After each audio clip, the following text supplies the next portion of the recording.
ನಾನು ಮಾಡ್ತಾ ಇರೋ ಪದ್ಧತಿಗಳಲ್ಲಿ ಕಂಡಿರುವಂತ ಲಾಭ ನಷ್ಟಗಳು ನಮ್ಮ ತೋಟಕ್ಕೆ ಬಂದಿರೋರಿಗೆಲ್ಲರಿಗೂ ಹೃದಯದಿಂದ ಎಲ್ಲರಿಗೂ ಹೇಳ್ಕೊಡ್ತಾ ಇದ್ದೀನಿ. ನನ್ನಿಂದ ಒಂದು 10 ಜನ ರೈತರು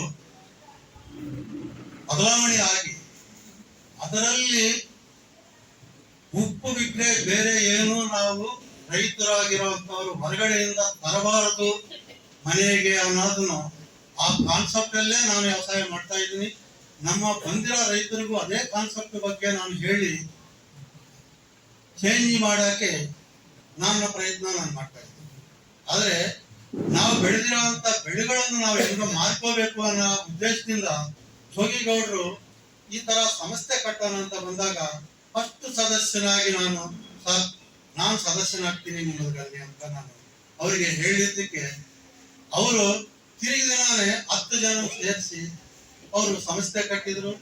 ಅದರಲ್ಲಿ ಇವತ್ತು ವೇದಿಕೆ ಮೇಲೆ ನನ್ನ ಕುಂದಿಸಿದ್ದಾರೆ. ನಂಗೆ ಎಷ್ಟು ಸಂತೋಷ ಆಯ್ತು. ಆದ್ರೆ ನಾನು ವೇದಿಕೆ ಮೇಲೆ ಕುಂತ್ಕೊಳ್ಳೋಂತ ವ್ಯಕ್ತಿ ಅಲ್ಲ, ನಿಮ್ಮ ಜೊತೆಲೆ ಕುಂತ್ಕೊಳ್ಳೋಂತ ರೈತನ. ಆದ್ರೆ ನನ್ನ ರೈತ ಬಾಂಧವಗಳೆಲ್ಲ ನಾನು ಹೇಳೋರು ಏನಂದ್ರೆ ವಿಷಮುಕ್ತ ಆಹಾರ ತಿಂದು ಮಿಕ್ಕಿದ್ದು ಸೇಲ್ ಮಾಡ್ಕೊಳ್ಳೋಣ. ನಾವು ವ್ಯವಸಾಯ ಮಾಡುವಾಗ ಮಿಶ್ರಮ ವ್ಯವಸಾಯ ಮಾಡೋಣ. ಅದರಲ್ಲೇ ಕೋಳಿ, ಕುರಿ, ಹಸುಗಳು, ಮೀನುಗಳು ಎಲ್ಲ ನಮ್ಮಲ್ಲೇ ನಾವು ಬೆಳ್ಕೊಂಡು ನಾವು ತಿಂದಿದ್ವಿ. ವಿಶಿಷ್ಟವಾದಂತ ತರಕಾರಿಗಳು ಯಾವ ವಸ್ತುನು ನಾವು ಹೊರಗಡೆ ಹೋಗಿ ತರಬಾರ್ದು, ಒಂದು ಉಪ್ಪು ಬಿಟ್ಟು. ಇದು ನಾವು ಇಟ್ಕೊಂಡು ವ್ಯವಸಾಯ ಮಾಡಿದಾಗ ನಾವು ನಮ್ಮ ರೈತರಿಗೆ ಇರುವಂತ ಆರೋಗ್ಯ ಒಂದು ಕಾಲದಲ್ಲಿ 100 ವರ್ಷ ಮೇಲೆ ಬರ್ತಾ ಇತ್ತು. ಈಗ ಅದು ಬರ್ತಾ 50 ವರ್ಷಕ್ಕೆ ಬರ್ತಾ ಇತ್ತು.